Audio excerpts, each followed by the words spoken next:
রাজত্ব করেছিল তার বিরুদ্ধে লড়াই ছিল একটাই, রেস্টোরেশন অফ ডেমোক্রেসি, গণতন্ত্রের পুনঃপ্রতিষ্ঠা। আর সেই লড়াইয়ের নেতৃত্ব দিয়েছিলেন, মানে নিয়ামক শক্তি হিসেবে বিভিন্ন ঘটনা কাজ করলেও, মমতা বন্দ্যোপাধ্যায়।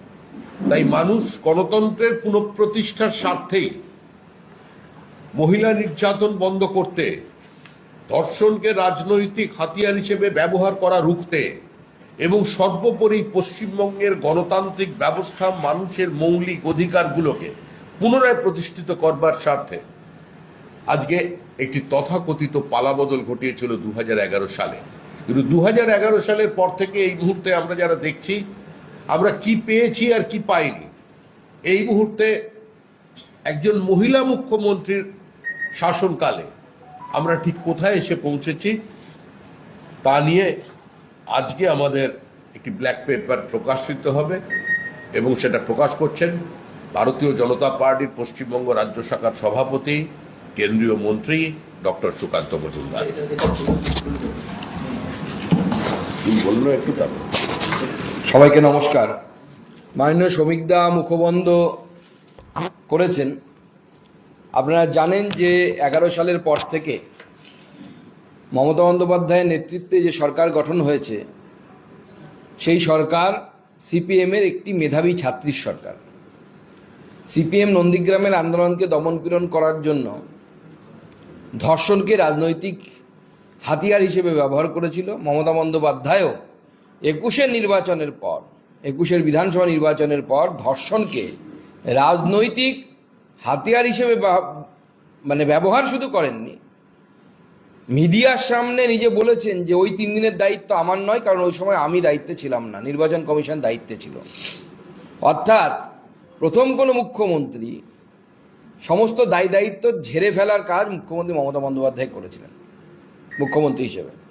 তাই 11 সালের পর থেকে একের পর এক যে ঘটনা পশ্চিমবঙ্গে ঘটেছে নারী নির্যাতনের, সেই সমস্ত কিছুকে তুলে ধরে রাজ্যবাসীকে মায়ের আগমনের আগে, দেবীপক্ষ শুরুর আগে আমরা এই ব্ল্যাক পেপার, অর্থাৎ মমতা বন্দ্যোপাধ্যায়ের যে কালো অধ্যায়, সেই কালো অধ্যায় বাংলার জনগণের সামনে তুলে ধরছি।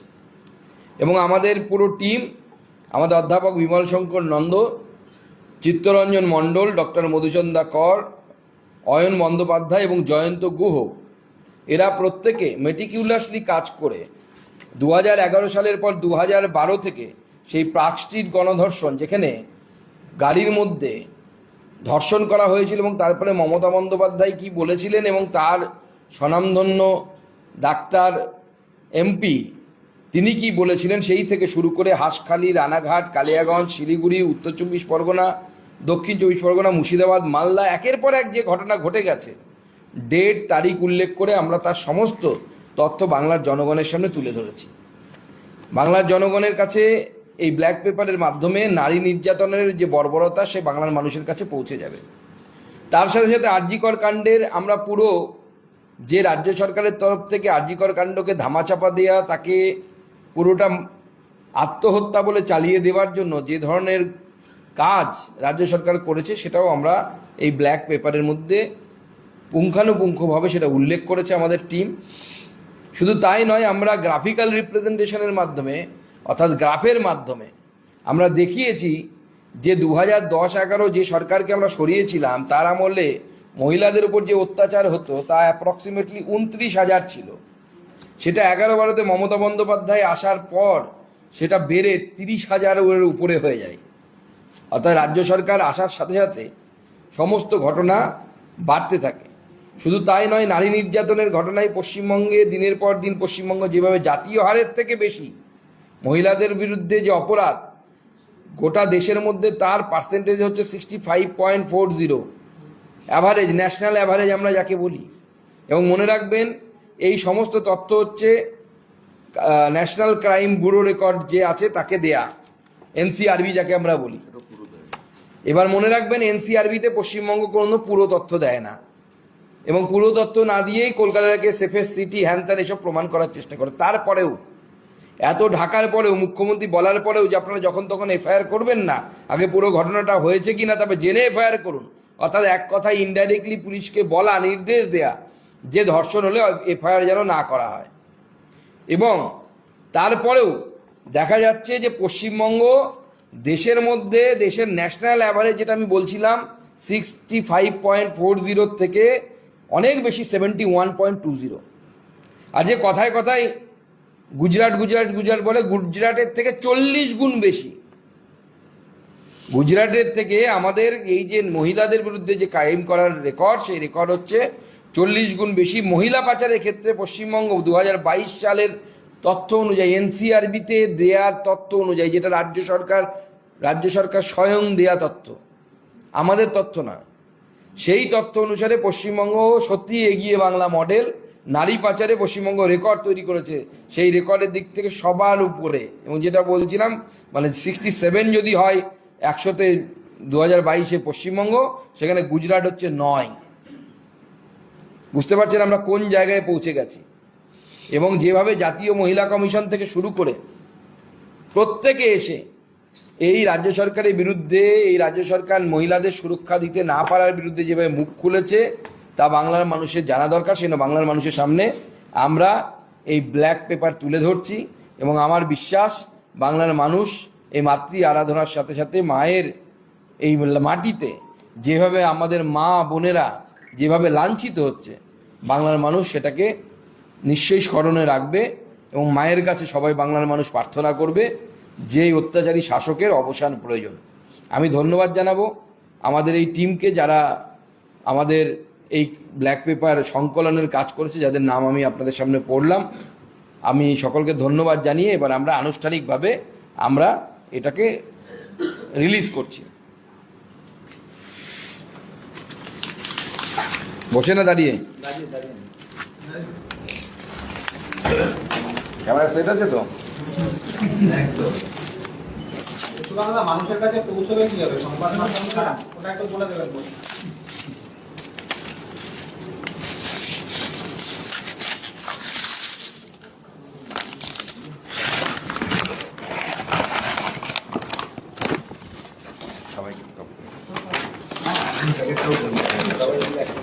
সবাই একটা বললে একটা হাতে নিন।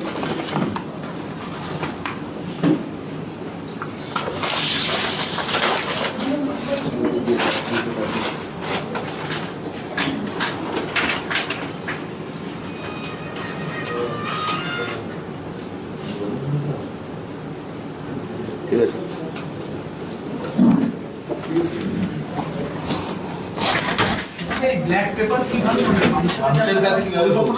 আপনারা জানেন যে পুজোতে ভারতীয় জনতা পার্টি বিভিন্ন জায়গায় স্টল দিচ্ছে, সেই স্টলে আমরা এই ব্ল্যাক পেপার পৌঁছানোর ব্যবস্থা করব। এবং আমরা সংবাদ মাধ্যমের বন্ধুদের মাধ্যমে এবং অন্যান্য মাধ্যমে আমরা এই ব্ল্যাক পেপারকে সাধারণ মানুষের কাছে পৌঁছে দেওয়ার জন্য আমরা সর্বতোকরণের চেষ্টা করব। Anything else? চলো শেষ করব। আবার অনির্দিষ্টকালের জন্য কর্মবিরতি চলে গেল। দেখুন, ডাক্তারবাবুদের এজেন্ডা নিয়ে আমরা আগেই বলেছি, আমাদের অবস্থান অত্যন্ত পরিষ্কার। ভারতীয় জনতা পার্টি তাদের সাথে তাদের যে ডিমান্ডগুলো আছে, সেই ডিমান্ডগুলোকে লজিক্যাল মনে করে, কিন্তু এটা একান্তই তাদের ব্যাপার। তারা কোন রূপে আন্দোলন করবে, কতদিন করবে না করবে, তাদের বিষয়। এই বিষয়ে ভারতীয় জনতা পার্টির কোনো সে নেই। কিন্তু আমরা মনে করি তারা যে দাবিগুলো আমাদের কাছে, যেগুলো দাবিগুলো এসেছে, যে 10টি দাবি, সেই প্রত্যেকটি দাবি আমাদের মনে হয়েছে যে ভারতীয় জনতা পার্টির কাছে মনে হয়েছে এই দাবিগুলো অত্যন্ত লজিক্যাল। রাজ্য সরকারের উচিত যে এই বিষয়ে হস্তক্ষেপ করা। কিন্তু আমরা প্রথমেই বলেছিলাম, যখন ডাক্তারবাবুরা গেছিলেন মুখ্যমন্ত্রী মমতা বন্দ্যোপাধ্যায়ের সাথে আলোচনা করার জন্য, তখন আমরা আগেই সাবধান করেছিলাম, ওরা চেনেন না, আমরা তো হারে হারে চিনি, আমরা তো জানি কি হতে চলেছে। সেটাই হলো, মুরগি বানালেন মাননীয় মুখ্যমন্ত্রী ডাক্তারবাবুদের। আজকেও সভয়ার বিচারছে, সভয়া একাধিক মিছিল চলছে এবং কালকে রাত দখল আছে, ভোর দখল আছে মনে হয় কালকে। যাই হোক, এটা কে কি দখল করবে জানি না, কিন্তু এটা আমরা বুঝতে পারছি যে মুখ্যমন্ত্রীকে তার চেয়ার থেকে বেদখল করাটা খুব দরকার। এই মুখ্যমন্ত্রী যদি তার চেয়ার থেকে বেদখল না হয়, তাহলে পরে এই মুখ্যমন্ত্রী বাংলাকে আরও খারাপ অবস্থায় নিয়ে যাবে, আরও ওয়ার্স্ট কন্ডিশনে নিয়ে যাবে। বাংলার সব শেষ, অর্থনীতি শেষ। অর্থনীতির কথা, শিল্পের কথা বললে মুখ্যমন্ত্রী লুলু লুলু করে, তার বাইরে কিছু বলতে পারেন না। এবং ধর্ম শেষ, বিভিন্ন জায়গায় দুর্গাপুজোতে আপনারা দেখেছেন মন্দির মূর্তি ভাঙা থেকে শুরু করে মাননীয় মুখ্যমন্ত্রী পিতৃপক্ষেই উদ্বোধন, পুজোর উদ্বোধন সমস্ত কিছু চলছে। কোথাও পুজো মণ্ডপে অপবিত্র করা হচ্ছে। বাংলা শেষের দিকে যাচ্ছে এবং মাননীয় মুখ্যমন্ত্রী যদি তার চেয়ার থেকে বেদখল না হয়, আপনি রাত দখল করুন, ভোর দখল করুন, যা দখল করার করুন, লাভটা হবে না, কারণ এরা বুথ দখল করে আপনার অধিকারটা কেড়ে নেবে। গত 10 বছরে জঙ্গলমহলের বিভিন্ন এলাকায় অবৈধ অনুপ্রবেশের ঘটনা ঘটেছে এবং জনবিন্যাসকে পরিবর্তন করবার একটা চেষ্টা হয়েছে। আপনাদেরই সাংসদ জ্যোতির্ময় সিং মাহাতো তিনি কেন্দ্রীয় স্বরাষ্ট্রমন্ত্রীর হস্তক্ষেপ প্রার্থনা করেছেন। দেখুন, এটা অত্যন্ত চিন্তার বিষয়। বাংলার শুধু জঙ্গলমহল নয়, জঙ্গলমহল ছাড়াও বেশ কিছু জায়গায় বিগত 50 বছর ধরুন বা তার বেশি সময় ধরে এটা চলছে। এমনকি আমাদের এই বিধাননগরে পর্যন্ত রোহিঙ্গা নিয়ে এসে, সল্টলেক পশ এলাকার মতো জায়গায় সেখানে রোহিঙ্গা নিয়ে এসে বসানো হয়েছে। এবং জঙ্গলমহলের এই বিষয়টি অত্যন্ত গুরুত্বপূর্ণ এই জন্য, কারণ এটা দেখে মনে হচ্ছে it is targeted demographic change. কারণ জঙ্গলমহল এলাকায় দেখবেন সিটগুলো তৃণমূলের জন্য সেফ না, কারণ তৃণমূলের মূল ভোট ব্যাংক, সেই ভোট ব্যাংক নেই। সেই জন্য টার্গেট করে ওখানে জঙ্গলমহলে ডেমোগ্রাফি চেঞ্জ করানো হচ্ছে, যাতে তৃণমূলের জন্য ওটা সেফ হয় এবং সেখানে বাংলাদেশের অনুপ্রবেশকারীরা এসে বসছে। তৃণমূলের তো ভোটে জেতা দিয়ে কাজ, দেশের ভালো হলো খারাপ হলো সেসব তো তাদের বিষয় নেই। এটার সঙ্গে এটাও মিলে এনআইএ আজকে 12টা জায়গায়, কলকাতা সহ 12টা জায়গায় তল্লাশি শুরু করবে এই মাওবাদী এই বিষয়টা, এইকে কেন্দ্র করেই করবে। এটা নিয়ে কিভাবে? দেখুন, এই যে যখন আন্দোলন শুরু হয়েছিল নির্ভয়া বা অভয়াকে জাস্টিস দেওয়ার জন্য, সেই আন্দোলন একটা সময় এসে এই আজাদি ক্যাং তারা এই আন্দোলনটাকে দখল করার চেষ্টা করে। তো স্বাভাবিকভাবে হয়তো এই যে প্রথম দিকে কিন্তু এই আজাদি টাজাদি স্লোগান ছিল না, কিন্তু এই আন্দোলনে পরবর্তী সময়ে আজাদি স্লোগান, আরও অনেক স্লোগান পাওয়া গেছে, যে স্লোগানগুলো নকশালদের পেটেন্টেড স্লোগান। স্বাভাবিকভাবে হয়তো আমাদের এই ন্যাশনাল ইনভেস্টিগেশন এজেন্সি তার কাছে, এনআইএর কাছে নিশ্চয়ই এই ধরনের তথ্য আছে যে এই আন্দোলনকে কেন্দ্র করে নকশালরা তাদের গতিবিধি বা তাদের কর্মকাণ্ডকে বাড়ানোর চেষ্টা করেছে। তো সেটা হলে বড় তো রাষ্ট্রীয় সুরক্ষার জন্য বা ইন্টারনাল সিকিউরিটির জন্য এটা বড় থ্রেট। স্বাভাবিকভাবে এনআইএ তার তদন্ত করছে, এনআইএ স্বশাসিত সংস্থা, তারা তাদের মতো তদন্ত করবে। হাসপাতালে নিরাপত্তা নিয়ে এত পরিপোষী কেন সুপ্রিম কোর্ট প্রশ্ন করেছে রাজ্যের আইনজীবীর কাছে। সেই সঙ্গে 7 জনের সাসপেন্ডের দাবি তুলেছে জুনিয়র ডাক্তাররা, আদালত করেছে তাদের নামের তালিকা। দেখুন, আদালতের বিচার্য বিষয় নিয়ে আমরা খুব বেশি মন্তব্য করব না, তবে এটুকু বলতে পারি যে এই ঘটনা সুপ্রিম কোর্ট বিচার করছে, সুপ্রিম কোর্টের দিকে কিন্তু গোটা বাংলা তাকিয়ে আছে, গোটা দেশও তাকিয়ে আছে। বিশেষ করে আমরা এর আগে দেখেছি, সুপ্রিম কোর্টের সমালোচনা করার অধিকার আমাদের নেই, তবুও দেখেছি বহু দুর্নীতিগ্রস্ত মানুষ যারা, তারা কিন্তু সুপ্রিম কোর্টের রায়কে সামনে রেখে জামিন হয়ে যাচ্ছে তাদের। এটা অত্যন্ত চিন্তার বিষয়। বাংলার মানুষও অত্যন্ত চিন্তিত যে এই চোরেরা যদি জামিন পেয়ে যায়, আগামী দিনে আবার তারা চুরি করবে। তারা তো পেটেন্টেড সার্টিফাইড চোর। তো এই চোরেরা জেলের ভেতরেই মানায়, জেলের ভেতরেই সুন্দর। 26% জায়গা ছাড়া সিসিটিভি লাগানোর কাজ সম্পূর্ণ হয়নি এবং তাদের নিরাপত্তার যে বিষয়টি মমতা বন্দ্যোপাধ্যায় বা অন্যান্য সচিবরা বলেছিলেন, কোথাও কোনো রকম বাস্তবায়ন নেই। না, আন্দোলন তোলার জন্য তখন যে স্ট্যান্ডবাজি দরকার ছিল মমতা বন্দ্যোপাধ্যায় সেটা করেছেন। মমতা বন্দ্যোপাধ্যায়ের উদ্দেশ্য ছিল আন্দোলনটাকে কোনো রকমে তুলে নেওয়া। তো স্বাভাবিকভাবে জুনিয়র ডাক্তাররা মেরিটোরিয়াস স্টুডেন্ট, কিন্তু অভিজ্ঞতা তো কম। আর এই জুনিয়র ডাক্তারদেরও মধ্যে প্রচুর বামপন্থী লোকেরা আছে যারা মমতা বন্দ্যোপাধ্যায়ের বি টিম হিসেবে খেলে, আর কি খেপ খেলে। পুরো টিমে নেই, কিন্তু খেপ পেলে পরে খেপ গিয়ে খেলে আসে।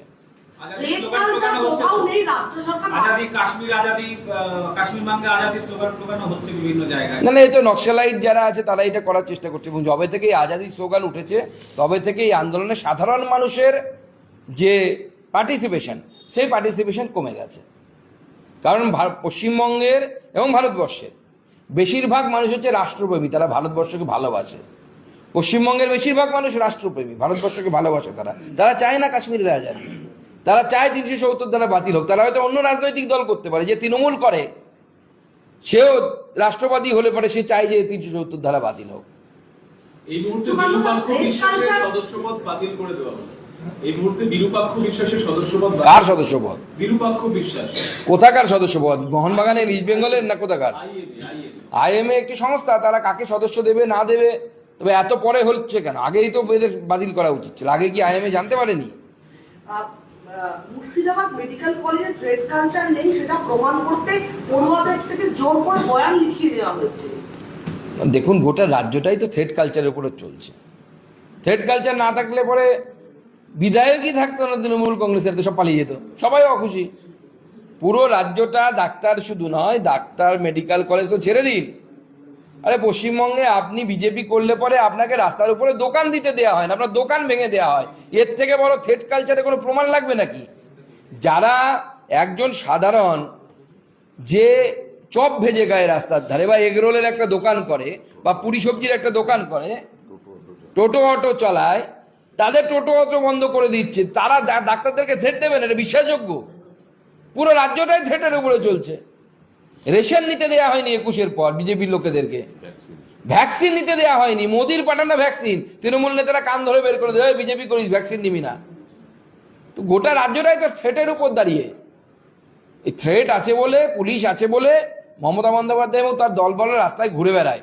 উইদাউট সিকিউরিটি তৃণমূলের একটা সাংসদ বিধায়ককে বেরোতে বলুন, লোক পিঠের চামড়া তুলে দেবে। সুকান্তদা, মুখ্যমন্ত্রী বলছেন যে আজ আমি এলেও মণ্ডপ উদ্বোধন করি না, কাল থেকে মাতৃপক্ষ, তারপর করি। আজ মণ্ডপের উদ্বোধন না হলেও কাল হবে। অনেকে আবার বলবেন মমতা ব্যানার্জি পিতৃপক্ষে পুজোর উদ্বোধন করে দিলেন। গত বছর তো উনি কাঁচি হাতে ঘুরেছিলেন, লোকজন তো সোশ্যাল মিডিয়ায় লিখতে শুরু করে দিয়েছিল, আশ্বিনের শরদ পাহাতে কাঁচি হাতে পাগলি ঘোরে। আমাদের খারাপ লাগে, একজন মুখ্যমন্ত্রী, তার সম্বন্ধে, আমারও তো মুখ্যমন্ত্রী উনি, তার সম্বন্ধে যদি বাংলার জনগণ সোশ্যাল মিডিয়ার, সামাজিক মাধ্যমে, দেয়ালে এই ধরনের কুরুচিকর মন্তব্য করে, তো এই ধরনের কুরুচিকর মন্তব্য তো আমার নিজের মুখ্যমন্ত্রী সম্পর্কে শুনতে ভালো লাগে না। তো ওনার বোধোদয় যদি হয়ে থাকে, আমি বলবো এটা মঙ্গল। কারণ সমস্ত নিয়ম, আপনি অন্যান্য ধর্মের সব নিয়ম মানবেন, মাথায় হিজাব দেবেন মসজিদে গেলে, হিন্দু ধর্মের ক্ষেত্রে কেন নিয়ম মানতে বাধা আপনার? আপনাকে কে মানা করেছে নিয়ম মানতে? অন্য ধর্মের নিয়ম মানছেন, ভালো কথা, আমরা তো তার ইয়ে করছি না, কিন্তু হিন্দু ধর্মের নিয়মটাও তো মানুন। পিতৃপক্ষে কোনো শুভ কাজ হয় না, আপনি মণ্ডপ, প্রতিমা কোনো কিছুই উদ্বোধন করতে পারেন না। গতবারের ভিডিও ফুটেজ আপনাদের কাছে নেই? চক্ষুদান থেকে শুরু করে কি না করেছেন আপনি, এখন মিথ্যে কথা বলছেন।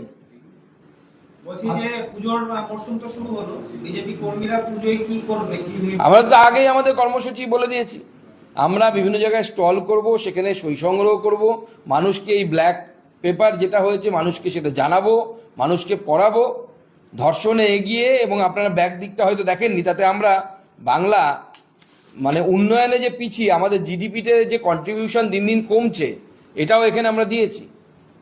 আমাদের জিডিপিতে কন্ট্রিবিউশন কমছে, বাংলায় শিল্প নেই, বাংলায় ছেলে মেয়েদের হাতে কাজ নেই, চাকরি নেই, ভয়ঙ্কর পরিস্থিতির মধ্যে দিয়ে বাংলা যাচ্ছে। আগামী দিনে বাংলার মানুষ চরম অর্থনৈতিক সংকটে পড়তে পারে, এরকম একটা অবস্থার মধ্যে কিন্তু বাংলার মানুষ যাচ্ছে, এবং পড়বেই আমার বিশ্বাস। যেভাবে মুখ্যমন্ত্রী এই রাজ্যটাকে নিয়ে যাচ্ছেন, পুজোর পর আবার শুনতে পাচ্ছি কেন্দ্রীয় সরকার ডিএ বাড়াবে, আমাদের মাস্টারমশাই, সরকারি কর্মচারী, তাদের ডিএ বাড়ছে না দিনের পর দিন। এই মাস্টারমশাই কলেজে চাকরি করেন, এনার সম অভিজ্ঞতা সম্পর্ক মানে পাশের রাজ্যে যদি যায়, বিহারে, তারা মাস্টারমশাইয়ের প্রায় ডবল মাইনে পায় হয়তো, মানে কমসে কম 50,000 টাকার ডিফারেন্স থাকে। দিল্লিতে এখন প্রায় 65,000 টাকা আমার চেয়ে মাসে বেশি বেতন। দিল্লিতে 65,000 টাকা, মানে কেন্দ্রীয় হারে যদি দিয়ে হয় তাহলে ওনার থেকে 65,000 টাকা বেশি পাচ্ছে একই যোগ্যতা সম্পন্ন মানুষ, একই অভিজ্ঞতা সম্পন্ন মানুষ পার মান্থ, মানে বছরে তাহলে ভাবুন কত। তাহলে এই পশ্চিমবঙ্গ কোথায় যাচ্ছে? অর্থনীতিটা কোথায়, কোন জায়গায় আমরা এসে গেছি? দেয়ালে পিঠ থেকে গেছে, মানুষ বুঝতে পারছে, মানুষ সুযোগ পাচ্ছে না। মানুষ যদি ফ্রি অ্যান্ড ফেয়ার ইলেকশনে সুযোগ পায়, যেদিন সুযোগ পাবে সেদিন তৃণমূল কংগ্রেসকে মানুষ উচিত শিক্ষা দিয়ে দেবে। সুকান্তদা, ওই অনুপ্রবেশ ইস্যুটা নিয়ে তৃণমূল কংগ্রেস তারা আবার বিএসএফ এর ভূমিকা নিয়ে প্রশ্ন তুলছে যে বিএসএফ কি করে? আরে বিএসএফ তো সীমান্তে আছে, আপনার কত হাজার কিলোমিটার আপনি জমি দেননি বলুন তো, যে আপনাকে যেখানে পোস্ট করা যায়নি। 12টা পোস্টের জন্য আপনার কাছে অমিত শাহজি আপনার বাড়িতে নবান্নে চলে গেছিল, এত গালি দেওয়ার পর, কুদল কুতকুত শোনার পরেও উনি গেছিলেন যাতে আপনি এই কয়েকটি জায়গায় যেন ল্যান্ড দেন, জমি দেন, যাতে সেখানে বিএসএফ এর পোস্ট হতে পারে। 74টি জায়গায়। তো 74টি জায়গায় আপনি বিএসএফ পোস্টের জন্য আপনি ল্যান্ড দেননি। অনেক মুখ্যমন্ত্রী আছে ভারতবর্ষে যারা বিজেপির বিরোধী, কিন্তু দেশ বিরোধী মুখ্যমন্ত্রী কিন্তু খুব কম আছে। আপনি বিএসএফ কে জায়গা দিচ্ছেন না, পোস্ট করে, তো দেশ বিরোধিতা। ভারতবর্ষের আন্তর্জাতিক সীমান্তকে আপনি ভালনারেবল করে দিচ্ছেন। কে আসছে না আসছে কেউ জানে না। দেশ বিরোধী মুখ্যমন্ত্রী ভারতবর্ষে একটি আছে, তার নাম হচ্ছে মমতা বন্দ্যোপাধ্যায়। সুকান্ত, আজকে মুখ্যমন্ত্রী আবার শ্রীভূমি মঞ্চ থেকে বললেন যে ম্যান মেড বন্যা। গত বছরও বলেছিলেন, সামনে বছর আবার বলবেন, আমি বলে রাখছি। কিন্তু এই এক বছরে উনি কি করলেন এটা বলতে পারলেন না, যে এই ম্যানমেড বন্যা আটকানোর জন্য উনি কি করেছেন। আপনারা তো চিঠিও দিয়েছিলেন ওই ম্যানমেড বন্যা এটা যে নয় সেটা প্রমাণ করার জন্য। আমরা সমস্ত তথ্য প্রমাণ দিয়েছি। উনি প্রত্যেকবার মিথ্যে কথা বলেন, প্যাথেটিক লায়ার। উনি বলেছিলেন যে জল ছাড়ছে, ডিবিসি জানায়নি, অথচ আমরা চিঠি দেখিয়ে দিয়েছি যে তার 3-4 দিন আগেই 7টি জেলাকে মুখ্যমন্ত্রী চিঠি পাঠিয়েছেন যে জল ছাড়ছে, ডিবিসি রেডি হও। তো একধারে আপনি এক কথা বলছেন, অন্য মুখে আর এক কথা বলছেন। এত ডবল স্ট্যান্ডার্ড মানুষ তো সিনেমাতেও আমরা দেখিনি কাউকে। ত্রাণ ঠিকমতো যাচ্ছে আপনাদের কাছে? ত্রাণ যাচ্ছে না, ত্রাণ কোথায়? প্রশাসন তো নেই। বিজেপি বিরোধী দল হিসেবে যতটুকু পারছে করছে, আর তৃণমূল নেতারা তো নিজেদের আখের গোছাতে ব্যস্ত। বিস্কুটের গাড়ি যাচ্ছে, 1 ঘন্টার মধ্যে বিস্কুট হাফিস, লোককে জিজ্ঞেস করে বলছে আমরা পাইনি। তৃণমূল নেতারা বিস্কুট খেয়ে নিচ্ছে। আজকে শেষ প্রশ্ন, সবাই যেটার জন্য অপেক্ষা করে আছে সেটা হচ্ছে দিল্লিতে এরকম একটা গুরুত্বপূর্ণ বৈঠক হলো, কি সিদ্ধান্ত হলো যদি একটু আমাদের বলেন। আমি আগেই বলেছি, ভারতীয় জনতা পার্টি নির্দিষ্ট সময় অন্তর অন্তর এই ধরনের বৈঠক করে। সাংগঠনিক বৈঠক, ইন্টারনাল ম্যাটার বাইরে বলার অধিকারী আমি নই।